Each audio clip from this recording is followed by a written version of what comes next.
कक्षा में कक्षा 8 की पुस्तक वसंत भाग 3 की पाठ 4 से लिया गया दीवानों की हस्ती नामक कविता को पढ़ेंगे, जो कि भगवती चरण वर्मा द्वारा रचित है।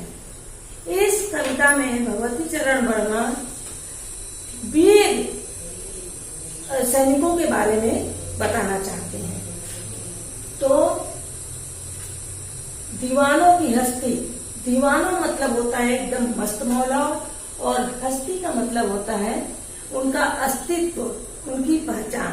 तो हमारे वीर सपूतों की क्या पहचान है, उसके बारे में भगवती चरण वर्मा बताने जा रहे हैं। कविता शुरू करने से पहले बच्चों, मैं आप लोग को ये बता दूं, थोड़ा सा कवि के बारे में और इस कविता के बारे में जान लेते हैं।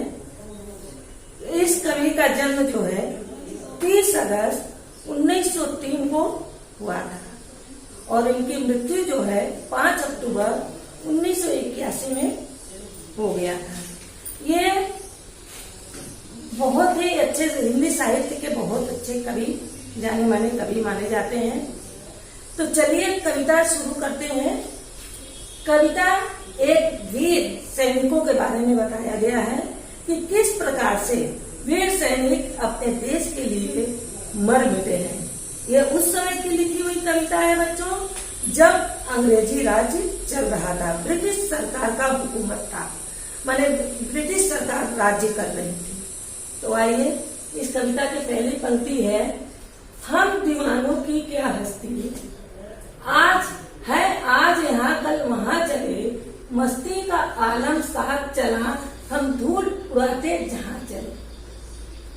इसमें वीर सपूत जो हैं देश के लिए न्यौछावर होने के लिए चल रहे हैं, तो कहते हैं कि हम दीवानों की क्या हस्ती, हम दीवानों की क्या पहचान है। आज यहाँ हैं और कल शायद कहीं और रहेंगे। हम लोग का कोई ठिकाना नहीं है कि कब कहाँ रहेंगे। मस्ती का आलम साथ चला, हम धूल उड़ाते जहाँ चले। हम कहीं भी जाते हैं तो हमारे साथ मस्ती का आलम रहता है, मतलब ये कि मौज मस्ती करते हुए हम लोग निकलते हैं, चलते हैं, और जब जाते हैं तो खुशियां बिखेरते हुए जाते हैं, एकदम मस्त मौला होकर जाते हैं और धूल उड़ाते हैं जहाँ चले, और धूल उड़ाते हुए कहीं भी हम निकल जाते हैं। हम लोग का कोई ठिकाना नहीं है कि हम कहाँ जा रहे हैं। नेक्स्ट लाइन बच्चे देखिए, आए बनकर उल्लास अभी, आंसू बनकर बह चले अभी, सब कहते ही रह गए अरे, तुम कैसे आए कहाँ चले। इसमें वीर सपूत माने कवि कह रहे हैं कि वीर सपूत ये कह रहे हैं कि अरे जब हम कहीं जाते हैं तो एकदम उल्लास, इसका मतलब होता है खुशी, खुशी का आलम छा जाता है। मतलब कहने का ये मतलब खुशी का माहौल बन जाता है। जैसे आप कभी आपके घर में मेहमान आते हैं तो खुशियां छा जाती है, सब लोग बातचीत करते हैं, एकदम खुशी हो जाता है। तो वही चीज यहाँ पर वीर सपूत कह रहे हैं कि जब हम कहीं भी आते हैं तो खुशी का माहौल एकदम जगमगा जाता है, बन जाता है, एकदम खुशनुमा हो जाता है वातावरण। लेकिन जब हम जाने लगते हैं तो सभी की आंखों में आंसू आ जाता है और हम निकल जाते हैं। मतलब आते हैं तो अपने, जब घर में हम आते हैं तो परिजन जो है खुशी से एकदम प्रफुल्लित हो जाते हैं, खुश हो जाते हैं, लेकिन हम जाने लगते हैं तो उनके आंसू आंखों में आ जाता है। सब कहते ही रह गए अरे, तुम कैसे आए कहाँ चले, और सभी लोग ये कहते रह जाते हैं कि अरे तुम कब आए और कब चल दिए, कुछ पता ही नहीं चला, और कैसे आए थे और कब कहाँ चले जा रहे हो, कुछ हम लोग को पता ही नहीं चलता है। मैंने सभी दुखी होकर के यही बोलते हैं कि मैंने समय का इतना उनको कमी रहता है। बच्चों कहने का ये मतलब है कि दुख का समय बहुत देर से कटता है, और जब सुख का समय आता है तो वो बहुत जल्दी गुजर जाता है, पता ही नहीं चलता है कि कब हमारा सुख खत्म हो गया। तो वही कहने का तात्पर्य है यहाँ कि जब हम आते हैं तो वो खुशी का माहौल रहता है, तो पता ही समय का पता ही नहीं चलता है कि कितना समय पार हो गया। लेकिन जब जाने लगते हैं तो सबके आंखों में आंसू आ जाता है और सब पूरा माहौल जो है दुखी का हो जाता है, दुख, सभी परिजन दुखी हो जाते हैं। किस ओर चले यह मत पूछो, चलना है बस इसलिए चले, जग से उसका कुछ लिए चले, जग को अपना कुछ दिए चले। इन पंक्तियों में कवि कह रहे हैं कि वीर सपूत जो है वो कह रहे हैं किस ओर चले ये मत पूछो, मुझसे ये मत पूछो कि मैं किस ओर जा रहा हूँ, कहाँ जा रहा हूँ, मेरा कोई ठोर ठिकाना नहीं है। बस चलना है इसलिए चलना है बस इसलिए चले, क्योंकि मुझे चलते रहना है इसलिए मैं चल रहा हूँ। मुझे अपने लक्ष्य को प्राप्त करना है, मतलब भारत माता को आजाद कराना है, इसलिए हम चल रहे हैं। वो आजादी कहाँ जाकर मिलेगी, मेरा कहाँ ये होगा अंतिम पड़ाव, ये मुझे नहीं मालूम। किसी तरह हमको भारत माँ को आजाद कराना है।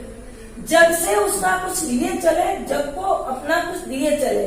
हम कुछ अच्छी बातें, जग माने होता है बच्चों संसार, दुनिया, हम जग को, संसार को कुछ अपनी अच्छी बातें देते हुए जाते हैं और कुछ उनसे अच्छी बातें लेकर के जाते हैं। माने खुशी के माहौल से करते हुए हम आगे बढ़ जाते हैं। तो माने जब भी हम आते हैं और जब भी जाते हैं तो कुछ संसार को भी देते हैं, कुछ लोगों को देते हैं, बांटते हैं, और कुछ उन लोगों से भी सीख करके हम निकल जाते हैं। दो बात कही, दो बात सुनी, कुछ हंसे और फिर कुछ रोए, छक्कर सुख दुख के घूंटों को हम एक भाव से पिए चले। अब इन पंक्तियों में कवि कह रहे हैं कि वीर सपूत कहते हैं कि जब हम मिलते हैं तो दो बात मैं भी उनको कहता हूँ और उनकी भी कुछ बातें मैं सुनता हूँ।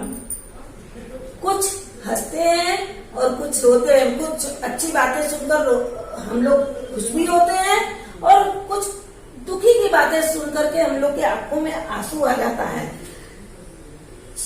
तो कहने छक कर सुख दुख के घुटों को पिए, माने हमारे अंदर कोई भेदभाव की भावना नहीं रहती है, कोई जाति धर्म संप्रदाय की भावना नहीं रहती है। हम आपस में मिलजुल कर करके सुख और दुख दोनों को सहन करते हैं और उन घूटों को पी करके, घूट माने होता है माने सुख और दुख दोनों चीजों को लेकर के हम एक भाव से पिए चले। ये दोनों को एक भाव में रख करके एक समान, चाहे सुख हो या दुख हो, दोनों को लेकर के हम चले जाते हैं, आगे बढ़ जाते हैं। अब नेक्स्ट लाइन बच्चों देखिए, हम भिखमंगों की दुनिया में स्वच्छंद लुटाकर प्यार चले, हम एक निशानी सी उड़ पर ले असफलता का भार चले। बच्चों दुनिया बहुत भिखमंगी, भिख माने एकदम गरीब है, दुनिया में कुछ नहीं है, लेकिन वो अपना देना नहीं चाहते हैं, आपसे लेना ही चाहते हैं।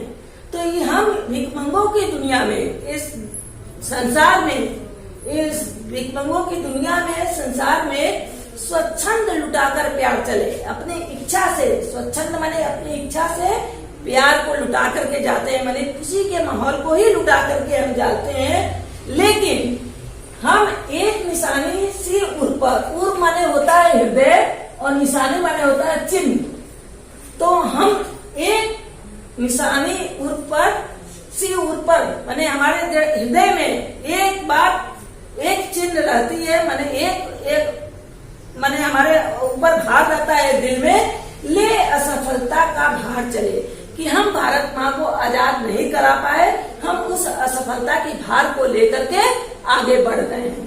कहने का ये तात्पर्य है कि इस भिखमंगी दुनिया में कोई कुछ देता नहीं है, लेकिन सब लेने को ही चाहता है, लेकिन हम दोनों को एक साथ प्यार की माहौल बना करके आगे बढ़ते हैं। जब आगे बढ़ते हैं खाली हम खुशियां ही बिखेरना चाहते हैं, लेकिन जब आगे बढ़ते हैं तो एक कसक मेरे दिल में रहती है, एक मन में रहती है कि मैं भारत माँ को आजाद नहीं करा पाया, अंग्रेजों के चंगुल से नहीं छुड़ा पाया। अब लास्ट पैराग्राफ बच्चों देखिए, अब अपना और पराया क्या आबाद रहे रुकने वालों, हम स्वयं बंधे थे स्वयं चले, हम अपने बंधन तोड़ चले। इस लाइन में कवि कहते हैं, वीर कहते हैं कि हमें अपना और पराया का कोई मतलब नहीं है, इस दुनिया में अपना कौन है, पराया कौन है, मैंने कौन अपना है, कौन दूसरा है, मुझे कोई मतलब नहीं है। हम खाली प्यार का बोल जानते हैं और प्यार बांटते हैं, तो उस प्यार को लेकर के चलते हैं। और ये कहते हुए जा रहे हैं, आबाद रहे रुकने वालों, तुम लोग हमेशा खुश रहो, आबाद रहो, जो इस संसार में रुका हुआ है। हम स्वयं बंधे थे, स्वयं चले, हम इस बंधन में स्वयं बंधे थे, मतलब हम वीर सपूत खुद बने थे, स्वयं बंधे थे और स्वयं इस दुनिया को छोड़ के भी जा रहे हैं। हम अपने बंधन तोड़ चले, अपने बंधन को तोड़ करके हम इस दुनिया से स्वयं जा रहे हैं, इस संसार से विदा ले रहे हैं।